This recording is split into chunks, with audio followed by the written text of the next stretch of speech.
Bonjour à tous, aujourd'hui on va travailler sur cette double page. On va faire cet exercice avec donc ces formes assez simples, ces formes de rectangles un petit peu arrondis.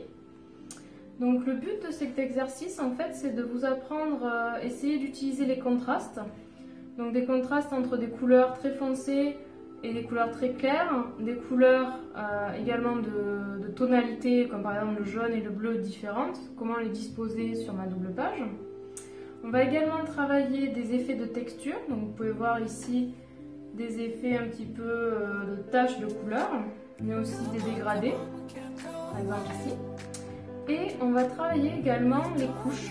Vous voyez par exemple ici, les peintures en fait se superposent, donc on va attendre que ça sèche et on va créer des couches. Voilà, donc ça c'était mon premier essai que j'aimais bien. J'ai refait un essai aussi avec d'autres couleurs que j'adore. On va repartir, on va essayer de refaire ces mêmes couleurs pour cet exemple. Donc j'ai pris une petite feuille sur le côté que j'ai déjà testé un petit peu avant la vidéo. Donc en fait j'ai fait mon nuancier, donc j'ai voulu faire un rose un petit peu orangé. Donc j'ai pris du rose, lac de Garance rose et du jaune sénélier. Ensuite j'ai voulu faire des tons un peu clairs bleu-gris, donc j'ai mélangé du turquoise, phthalo, du vert olive et du sépia avec beaucoup d'eau pour créer ces tons là. Et ensuite j'ai pris de l'indigo quasiment pur, donc ici pour avoir ce bleu foncé. Puis également on a ici du jaune de cadmium foncé. Alors au niveau du matériel, j'utilise un bloc, un carnet Anémule. C'est assez récent, c'est leur carnet Watercolor Book que j'aime beaucoup parce qu'en fait c'est du papier aquarelle qui est assez épais, qui est recto verso en fait, on se peint de chaque côté et ça c'est génial. Je connais pas d'autres marques qui font ça et honnêtement c'est top. Voilà, donc j'utilise des pinceaux Raphaël très classiques, des pinceaux petit gris, donc en 2,0 et 3,0 c'est les plus petits de la gamme. Et au niveau des couleurs, j'utilise des couleurs Sennelier principalement, quelques autres marques, mais principalement des couleurs Sennelier. Voilà, donc on va du coup commencer une nouvelle double page. Hop. Et on va faire ensemble donc cette nouvelle double page, un peu comme je vous ai expliqué. Donc l'idée c'est donc de travailler les contrastes en premier. On va essayer de voir comment les disposer sur la page. Et on va essayer de créer une harmonie. Donc là vous voyez je prépare ma couleur en mettant un peu de jaune sénélier, un peu de lac de Garance rose. Et cette forme elle est très simple, donc on va commencer par la faire de manière uniforme, ne pas mettre plusieurs couleurs. C'est finalement un peu un rectangle avec un bout arrondi, donc voilà, faut pas vous embêter. Essayez de faire les côtés bien droits. Alors premier point pour que ça ne fasse pas d'auréole pas jolie au séchage, pardon, vous allez enlever en fait ce surplus de couleur dedans de votre tissu. Voilà, là vous avez quelque chose d'uniforme. Je rince légèrement et je continue. Donc en fait l'idée c'est qu'il n'y a pas de bon ou de mauvais emplacement sur la feuille. À première vue, c'est vous qui gérez cette harmonie.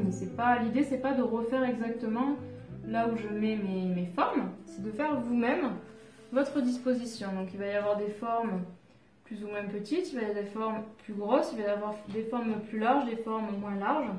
C'est à vous de trouver l'harmonie et pour cela il faut avoir un peu de recul. En même temps que vous peignez, il faut vous dire où est-ce qu'il manque des éléments, où est-ce que j'ai envie que ce soit plus dense, moins dense.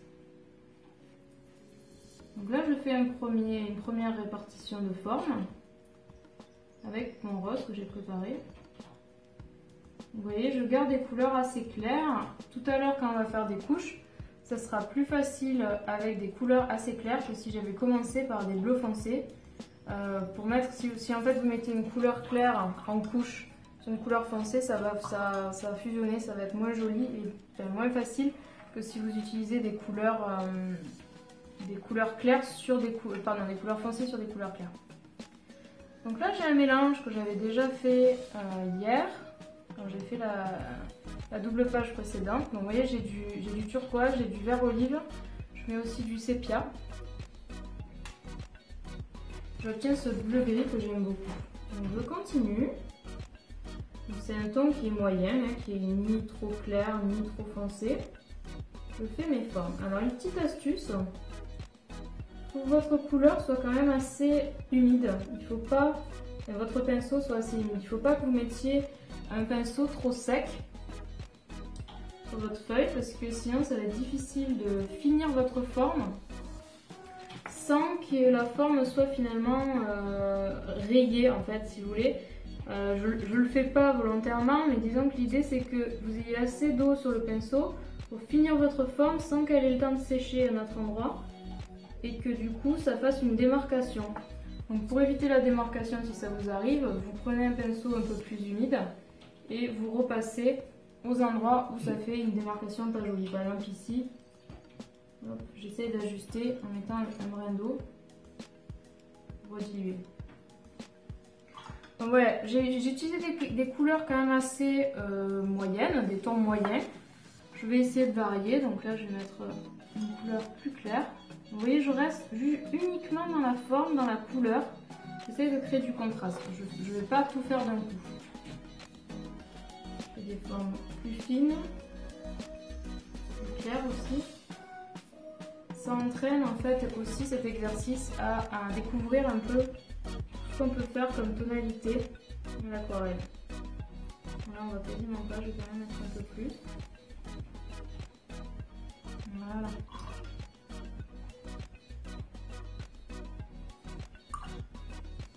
Ok, donc je vais passer à des couleurs un peu plus foncées, donc avec mes bleus, donc bleu d'outre-mer et bleu indigo. J'avais dit que je prenais le indigo, je crois bien, qui est mon préféré. Donc là, je vais aussi du coup créer du contraste. Je vais mettre des formes beaucoup plus foncées à côté de formes très claires. En variant également la taille des formes, ça aide à créer ce contraste que j'aime beaucoup.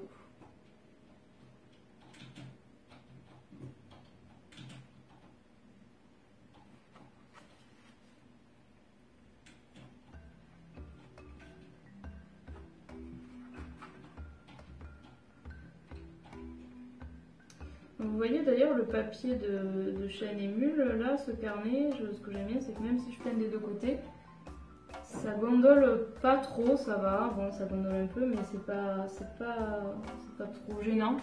Les pages sont quand même assez plates. Et ce qui est vraiment cool, c'est ce côté double face, franchement, j'avais jamais encore testé ça dans d'autres marques et j'aime beaucoup. J'aime beaucoup parce que du coup ça crée une continuité dans le carnet qu'on n'a pas tout le temps. On prend des carnets où on ne peut pas peindre sur les traces. Donc là, vous voyez, il y a beaucoup d'eau. Je vais essayer de récupérer un peu d'eau. Pour pas que ça fasse des auréoles pas belles.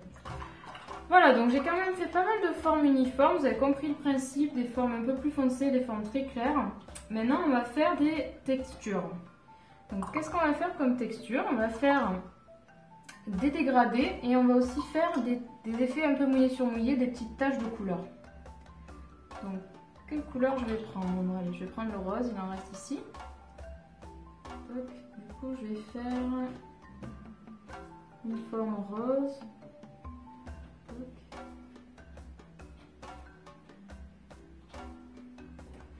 Et en fait, l'idée, c'est très simple, c'est que je vais venir avec une autre couleur. Donc ici, je prends mon jaune que je n'ai pas encore utilisé. J'ai dit que je voulais mettre du jaune. Et je vais venir créer des petites taches. Donc, mouillé sur mouillé, il y a plein de façons de faire, hein, bien sûr, à l'aquarelle, c'en est une parmi tant d'autres. Et là, vous allez voir, ça va nous faire des effets de texture qui vont être sympas. D'ailleurs, j'en profite pour faire une forme jaune, je n'en avais pas fait. Pas que ça soit seulement un accent, hein, que ça soit aussi... Alors, la troisième technique que je voulais mettre en place dans cette peinture, c'est la superposition des couches. Donc, quand vous voyez, maintenant c'est le cas, quand vous voyez que vos premiers blocs sont déjà secs, Vous pouvez commencer à les superposer les prochains, donc comme je viens de le faire ici, à créer du coup une superposition tout simplement. Donc je vais refaire encore un bloc jaune, j'avais oublié de le faire tout à l'heure. Attention, vous voyez là je me suis appuyée dessus, c'est pas évident. Hop.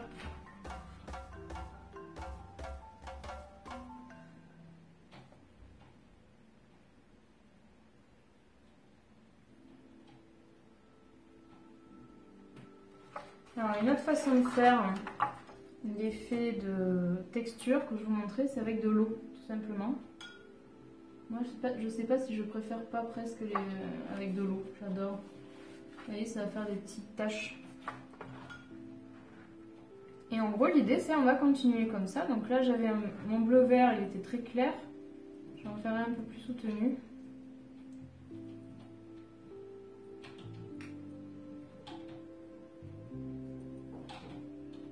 Vous voyez, j'hésite pas à mettre de la peinture. Hein, c'est vrai qu'on peut avoir peur d'en mettre. Parce que voilà, ça l'use, parce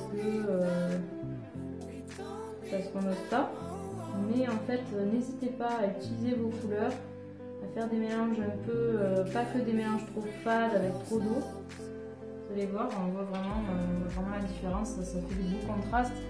Puis l'aquarelle, bon, effectivement, tu utilises avec de l'eau, mais vous n'êtes pas non plus obligé d'avoir que des lavis hyper dilués qui n'ont plus du tout de contraste. Moi, j'aime bien aussi utiliser les couleurs, en tout cas, c'est mon interprétation, mon utilisation. J'aime bien utiliser des couleurs aussi assez concentrées.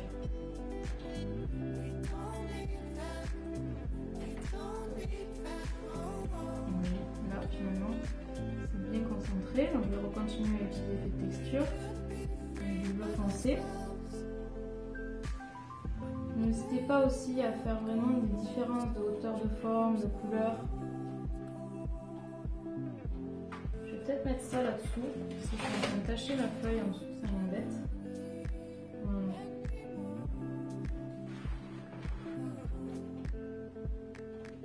Ça me plaît pas trop l'effet qui est réalisé, là je me rends compte que j'aime pas. Il ne faut pas hésiter à repasser par-dessus. Hop. Il n'y a plus rien. Je vais faire l'effet du coup en rose. Plutôt.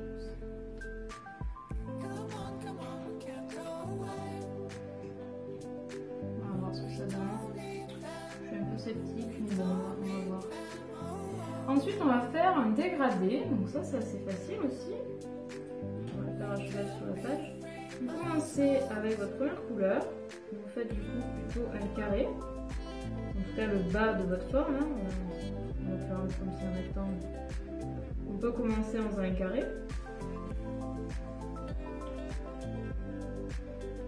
Hop. Et après, vous continuez en essayant d'éviter d'avoir une frontière entre les deux couleurs. Donc en l'occurrence là j'ai choisi de mettre juste de l'eau pour créer un dégradé de tonalité, pas de couleur. Il faut faire attention à ce que la démarcation ne soit pas trop visible. Vous voyez là ça avait déjà eu le temps de sécher, hein, c'est très court. On voit la démarcation, c'est moins joli. On va le refaire, on va essayer de faire des démarcations moins visibles. Je vais faire ce coup-ci un dégradé avec deux couleurs, donc je commence par le jaune.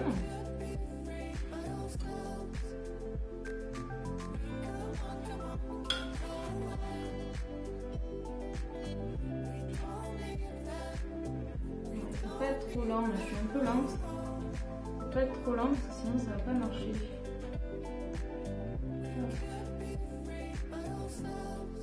Bien insister sur la démarcation. Toujours assez rapidement, assez fort.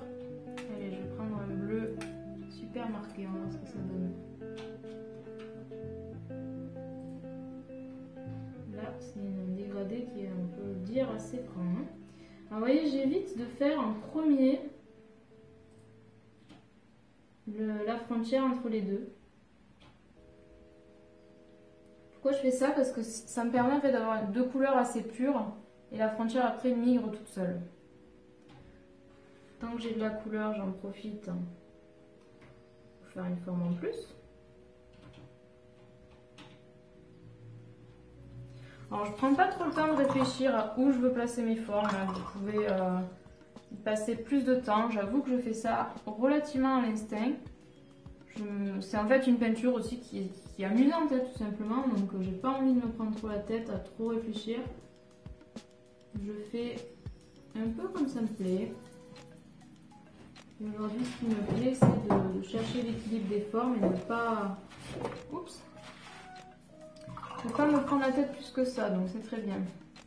Je vais essayer de faire un petit gris bleu un peu plus délavé, un peu moins fort. Et je refais mon petit chapeau. Et après, je vais travailler la transition. Faire attention si ça ne sèche pas. Là, c'est peut-être légèrement tard, bon, tant pis. Un peu trop de couleur, c'est assez difficile à récupérer, hein, le dégradé, donc à force de vous entraîner, ça viendra plus facilement. Je trouve que ça manque un peu de rose assez soutenu. Alors, où est-ce que je pourrais mettre mon rose pour équilibrer ça? Pourquoi pas, tiens, ici, alors qu'il y en a déjà un, justement. Voilà. Quelque chose d'un peu inattendu. D'ailleurs, le dégradé, là, je viens d'avoir l'idée, vous pouvez le... Vous n'êtes pas obligé de faire un dégradé dans le sens vertical, hein. Vous pouvez aussi faire un dégradé horizontal. Donc on va en faire un, tiens. Alors est-ce qu'on pourrait le faire un... Allez, on va le faire ici. Hop. Donc, je vais faire du coup une forme un peu plus large.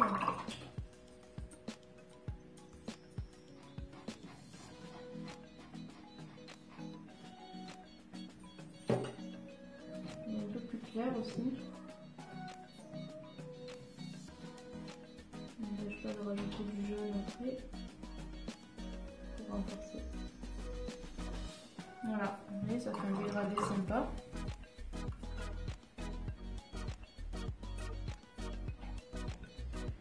Il faut vraiment vous amuser sur les couleurs, il faut faire des couleurs qui vous plaisent, il faut faire des formes qui vous plaisent. Prenez vraiment ça comme un jeu qui vous permet de partir à la découverte de vos couleurs et des possibilités que vous avez. C'est vraiment comme ça qu'on a envie de continuer, de s'amuser, quoi. Ne se faites pas de manière trop scolaire, à vouloir refaire exactement comme moi je fais. Testez vous-même et vous verrez, ça... Oups! Mince, ça fait plusieurs fois que j'ai souvent ce problème. Faites attention, voilà, j'ai un peu abîmé mon dégradé, tant pis. Hop. J'adore ces couleurs, c'est vraiment mes couleurs préférées. Si vous regardez mon blog, c'est exactement ces couleurs, donc c'est amusant de les utiliser.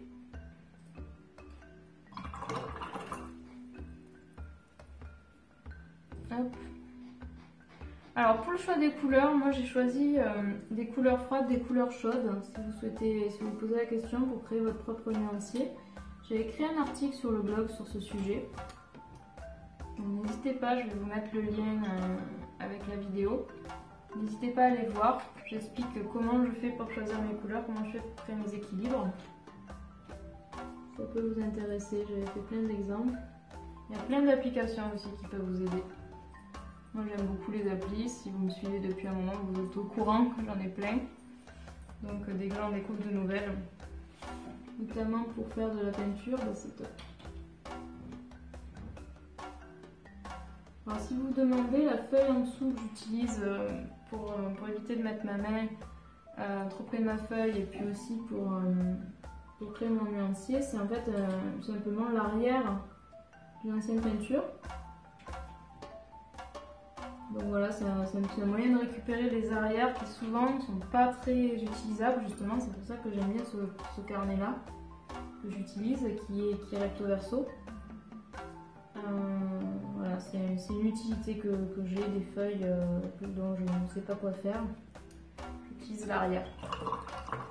J'ai pas trop utilisé de jaune, je me rends compte. On va rajouter une petite couche avec du jaune. Allez, Posons la grande forme.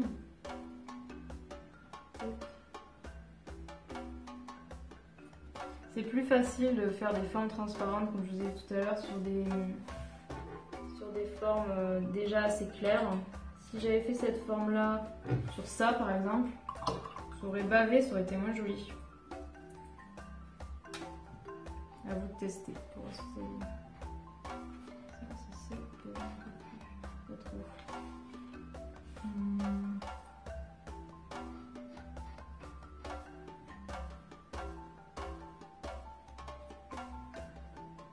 Je suis presque ok là. Hein.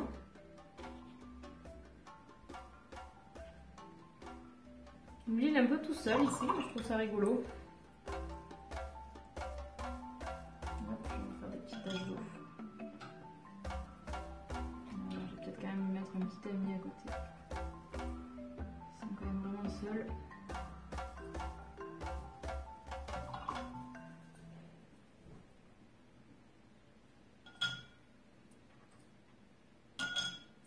Des taches aussi. Il a un petit souci lui aussi. Voilà, donc c'est un petit exercice rigolo qui vous permet de tester pas mal de choses. Donc essayez, et dites-moi un petit peu si ça vous a aidé, si ça vous a amusé. Voilà, j'espère en tout cas que ça vous aura plu. À bientôt.